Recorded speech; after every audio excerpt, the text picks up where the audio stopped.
menceritakan sedikit tentang LGBT, homo dan judi serta libatnya. Dimulai dari Al-Sadi, mulai dari Zari.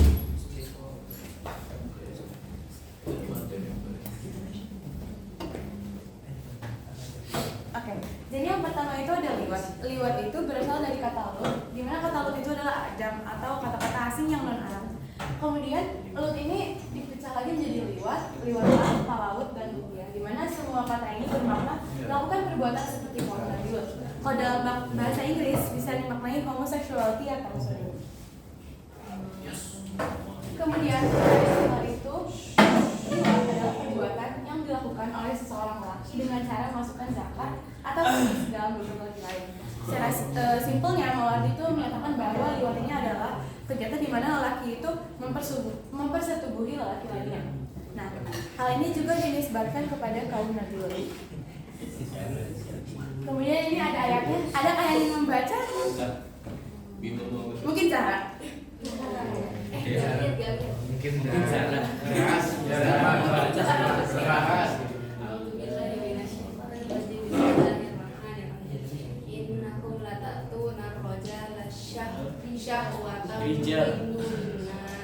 min dunin nasa bal antum min dunin nisa bal antum qaumun apa itu qaumun musrifun. Sesungguhnya kamu mendatangi lelaki untuk melepaskan nafsumu kepada mereka, bukan kepada wanita. Malah kamu ini adalah kaum yang melampaui batas. Nah, latar belakangnya dari ayat itu, jadi ada suatu kota namanya kota Sodom. Nah, di kota Sodom ini berisi umat-umat Nabi Lut, di mana mereka itu melakukan perbuatan seperti ini. Jadi laki-laki mereka menyukai laki dan perempuan mereka menyukai Nah, itulah kenapa liwat ini dinisbatkan kepada kaum Nabi Lut, karena sebelumnya liwat ini tidak pernah ada di bangsa Arab, sedangkan di masa Nabi Lut ada kaum yang bernama kaum Sodom.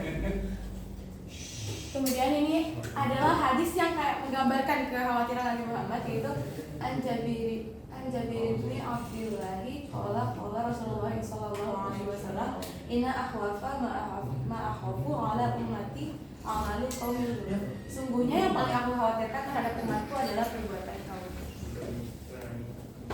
Kemudian ada dasar keharaman dari liwat ini. Mungkin Salma bisa baca. Ya, jadi ini ada dari Quran Surat Al-A'raf ayat 80. Bismillahirrahmanirrahim.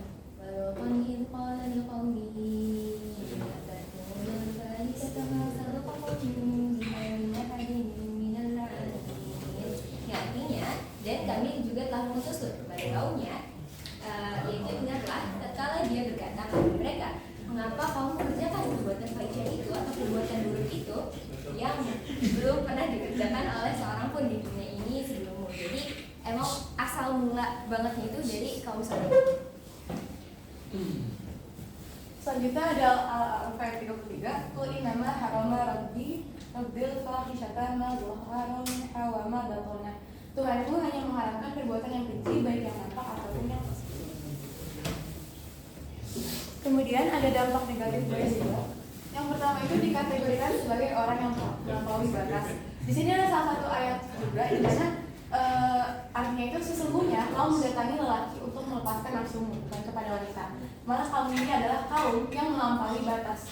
Di sini di highlight kalau misalkan lelaki itu suka sesama jenisnya, bukan perempuan.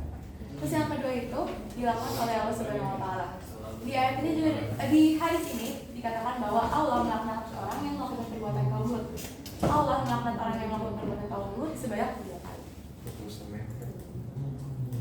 Kemudian daya rusak liwat lebih besar daripada zina.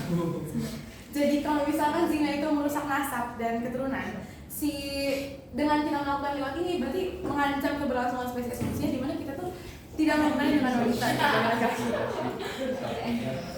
Kemudian di sini juga ada di mana Lut itu berdoa, ya Tuhanku tolonglah aku dengan menimpakan azab atas kaum yang berbuat kerusakan itu, dan tak kalah utusan para malaikat datang kepada Ibrahim membawa kabar gembira. Mereka mengatakan, sesungguhnya kami akan menghancurkan penduduk ini, sesungguhnya penduduknya adalah orang-orang yang zalim. Kemudian lanjut ke LGBT. LGBT itu merupakan singkatan dari lesbian, lesbian, gay, bisexual, dan transgender. Dimana ini semua adalah perilaku seks menyimpang yang bertentangan dengan hukum Islam. Terus ini tadi udah sempat dibacain sama-sama, jadi nggak usah dibaca lagi. Ini juga membicarakan tentang kaum Nabi Lut yang mengerjakan perbuatan fahisyah atau perbuatan keji. Kemudian ini ada perbuatan keji pertama, itu lesbian. Lesbian ini fenomena di mana sesama perempuan itu saling tertarik dengan satu sama lainnya. Ini juga disebut dengan sihab.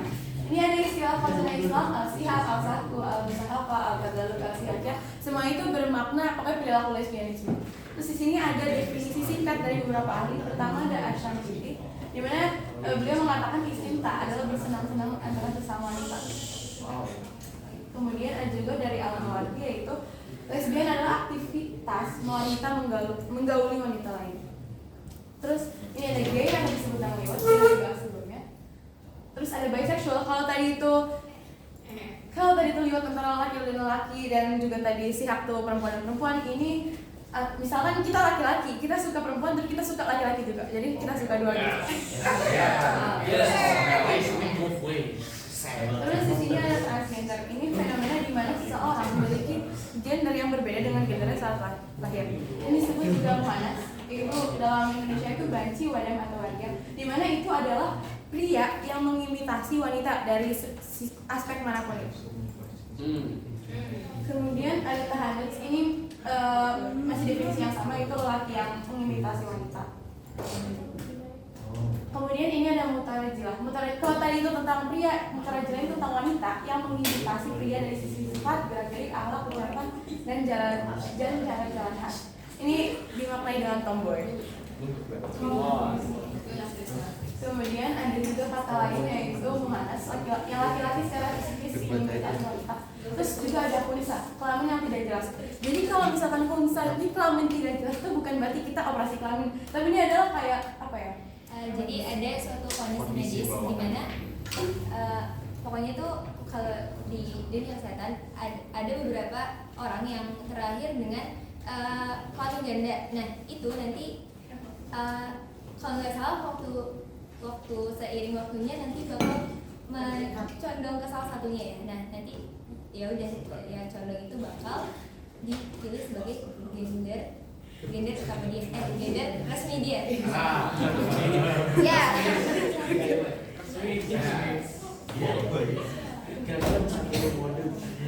Terus selanjutnya adalah dasar hukum.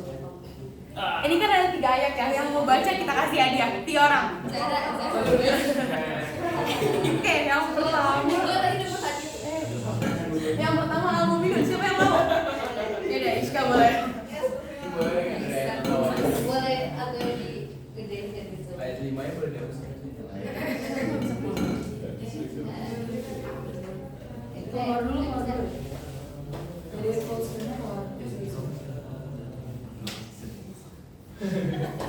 Udah ada.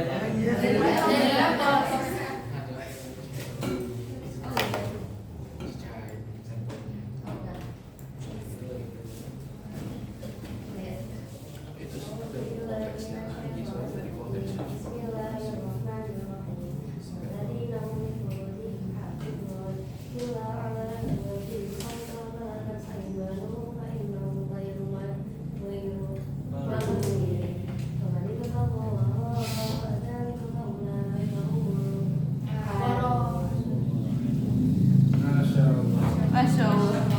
Ya salah. Allahu Akbar. Akhirnya, dan orang-orang yang memelihara kemaluannya kecuali terhadap istri-istri mereka, lalu hamba atau hamba sahaya yang mereka miliki, maka sesungguhnya mereka tidak tercela, tetapi barang siapa mencari selain itu maka mereka itulah orang-orang yang melakukan batas. Oke, makasih Iska. Yes. Kemudian selanjutnya Quran surat An-Nisa ayat 119. Siapa yang mau? Bima mau tuh. Bima, silakan Bima. Oke, mana sini begini dong. Mudah.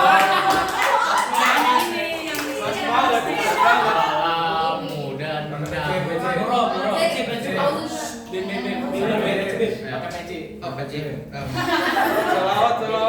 A'udzu billahi minasyaitonir rajim. Masya Allah. Bismillahirrahmanirrahim. Wala mudonnahum falai Oyidunna Itu wala amurannahum. Falayu Oh goy itu Falayu Goyi Runna khol Qawlohi Ya kan? Yaudah Gak Artinya Min. Artinya adalah dan aku suruh mereka untuk mengubah ciptaan Allah, lalu mereka benar-benar mengubahnya. Itu wala amurannahum ya. Wala amurannahum. Oke, next Al-Araf ayat 33. Siapa yang mau? Kelas. Apa? Kan al-araf.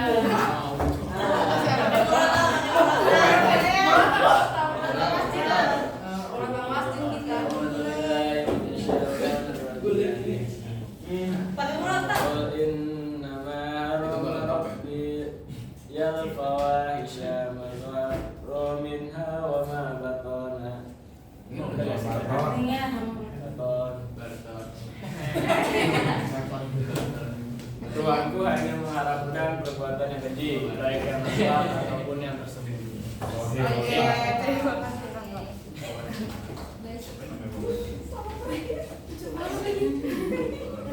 Ini yang udah mulai. Kemudian ini adalah 3 dampak dari LGBT. Pertama adalah pelaku akan dibinasakan oleh Allah SWT. Nah, di sini ada surat Al-Araf ayat 84. Dan kami turunkan kepada mereka hujan batu. Nah, jadi di zaman kaum Nabi Lot ini, mereka itu kan udah beberapa kali tuh dibilangin sama kaum Nabi Lot, sama Nabi Lot kalau misalkan jauhilah perbuatan fahisyah atau perbuatan keji itu. Tapi mereka tidak mendengarkan, dan kalau nggak salah ada salah satu Al-Quran yang menyatakan bahwa kayak mereka malah mengatakan itu, ya udah kalau kayak gitu tunjukkanlah kepada kami azabnya. Akhirnya mereka diturunkan hujan batu di Sodom itu. Terus yang kedua menimbulkan penyakit. Dan penyakit ini pertama ada jasmani seperti HIV atau HIV atau AIDS. Terus yang terakhir itu hilang orientasi normal. Jadi orang-orang yang berperilaku LGBT ini, mereka tuh kehilangan orientasi normal dalam makna kan perbuatan LGBT itu sudah buruk kan. Jadi mereka makin terdorong untuk melakukan perbuatan buruk lainnya. Terus ketiga merusak kehidupan sosial. Yaitu seperti contoh tindak asusila, pelecehan seksual, dan juga perzinahan yang meracuni. Oke, jadi karena waktunya udah 5 menit lagi, kita bakal cepat aja. Nah, materi yang ketiga itu khamar, jadi secara kebahasan yaitu artinya menghalangi ataupun menutupi. Kenapa dinamakan demikian? Yaitu karena dengan kita meminum khamar itu menghalangi atau menutupi akal untuk berpikir secara rasional dan mengambil logika gitu. Ya, ini ada dalilnya yaitu dari hadis, ada hadis riwayat Muslim. An Ibnu Umar radhiyallahu anhu, an-Nabi sallallahu alaihi wasallam qala kullu muskirin khamar wa kullu muskirin haram, rawahu Muslim. Jadi diriwayatkan dari Ibnu Umar radhiyallahu anhu, Rasulullah sallallahu alaihi wasallam bersabda, setiap yang memabukkan itu adalah khamar dan setiap yang memabukkan adalah haram. Hadis riwayat Muslim. Dan kemudian ada di Quran surat Al-Maidah ayat 92 yang Bismillahirrahmanirrahim. Ya ayyuhalladzina amanu innamal khamru wal maisir wal ansab wal azlam wal azlamu rijsun min amali syaitan fajtanibuhu la'allakum tuflihun. Yang artinya, wahai orang-orang beriman, sesungguhnya khamar, judi, dan menyembah berhala dan juga mengundi dengan anak panah itu adalah berdosa dan dia ini merupakan perbuatan syaitan. Maka jauhilah agar kamu menjadi orang-orang yang beruntung. Dampak mengkonsumsi khamar diantaranya, yang pertama tentunya kita melanggar larangan agama. Jadi kalau misalnya kita minum khamar, kita akan kehilangan akal sehingga tentunya membawa dampak pada perbuatan lainnya karena kita nggak sadar. Kemudian yang kedua, memicu perbuatan jahat lainnya. Kayak yang tadi dibilang, kalau misalnya kita kehilangan akal, kita nggak bisa berpikir dan apakah kita nggak bisa membedakan mana perbuatan yang baik dan yang buruk. Dan dikatakan juga khomer ini adalah induk dari segala keburukan. Kemudian yang ketiga, yaitu menimbulkan gangguan mental organik.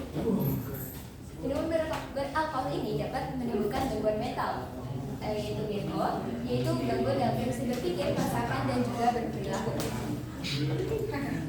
Yang keempat, terlarang melaksanakan ibadah. Tentunya karena kita mengkonsumsi sesuatu yang haram, maka kita terbatas atau kayak nggak bisa jadi khawatir nggak diterima amalnya kayak gitu. Jadi percuma kalau misalnya kita ibadah. Makanya kalau nggak mau kayak gitu, jangan minum khamar. Oke. Kemudian yang kelima, mendapat sanksi dari secara agama maupun secara hukum. Dari sanksi secara agama kita juga udah bahas ini di fikih bersama Pak Huda. Utia birojulin sampai syari balqamru fajala daru. Jadi data ini nahwa arba'in. Rawahu muttafaq alaih. Nah, jadi dari Anas bin Malik ini Rasulullah SAW bersabda, sesungguhnya didatangkan padanya seseorang yang minum khamar dan Nabi menderanya 40 kali. Itu hadis riwayat Bukhari dan Muslim.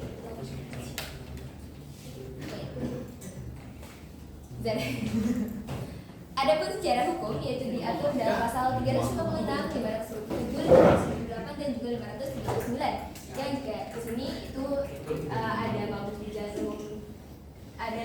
jalan umum, yang ditindak, kemudian jual beli miras ke tentara pangkat rendah, kemudian jual miras ke anak kurang dari 6 tahun, dan juga bagi-bagi miras gratis itu juga ada sanksi denda seperti itu. Jadi intinya kalau misalnya kalian nggak mau kena sanksi, ya jadi untuk kalau nggak mau berdosa, nggak usah. Terus untuk dari khamar, kita mendapatkan diantaranya yaitu meningkatkan ketaatan dengan ibadah dan amal soleh. Kemudian meyakini bahwa konsumsi miras itu dapat menjadi induk perbuatan keji. Kemudian minum keras, minum khamar itu sebenarnya nggak ada gunanya, bahkan bisa merusak masa depan. Bukan kualitas akhlak dan meningkat wawasan, tetap menghindarkan diri dari lingkungan yang tidak baik. Oke, materi yang terakhir judi. Jadi itu apa sih? Judi itu diartikan sebagai suatu kegiatan taruhan yang memperoleh keuntungan secara sepihak. Nah, ada juga di Surah Al-Maidah ayat 90 yang tadi udah dibacain, artinya sama aja bahwa Allah itu juga melarang judi gitu.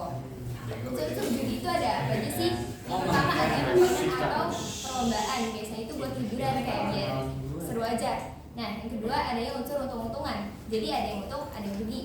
Kemudian yang ketiga adanya taruhan, jadi sebenarnya di beberapa lomba kan ada yang memakai uang pendaftaran itu untuk hadiah, untuk dijadikan hadiah. Nah, itu sebenarnya tidak boleh karena dapat termasuk ke judi. Kemudian dampak negatif judi diantaranya yaitu merupakan perbuatan setan, merupakan keluar dari sholat, merusak ukhuwah, perbuatan rijsun atau dosa yang berarti kotoran manusia, dan merupakan perbuatan syaitan, dan juga menghilangkan semangat untuk bekerja karena udah kecanduan judi. Terus untuk menghindari judi itu diantaranya jadi semua pihak itu harus bekerja sama, termasuk pemerintah. Kayak juga kan sekarang banyak itu juga harus ada legitimasinya sendiri dari pemerintah. Kemudian ya pokoknya gitu. Terus setiap orang itu sebaiknya menjauhi pergaulan dengan penjudi. Jadi kalau misalnya ada teman kalian yang kecanduan judi terus nggak bisa dibilangin, ya udah jauhin aja dan doain semoga dia dapat hidayah. Kalau suka main poker? Kalau suka main poker selama nggak ada taruhannya ya nanti ditanya jawab. Oke. Terus kemudian orang yang pernah judi itu harus sadar kalau misalnya ini tuh melanggar hukum, melanggar agama juga, jadi bersalah. Terus habis itu tetap semangat dalam menjalankan kewajiban baik ke keluarga, lingkungan, dan maupun kepada Allah, sehingga kita juga terhindar dari perbuatan buruk. Kemudian yang terakhir adalah usahakan mencari rezeki yang halal, karena sesuatu yang haram itu juga akan mempengaruhi kehidupan kita yang lainnya apabila dikonsumsi. Oke, jadi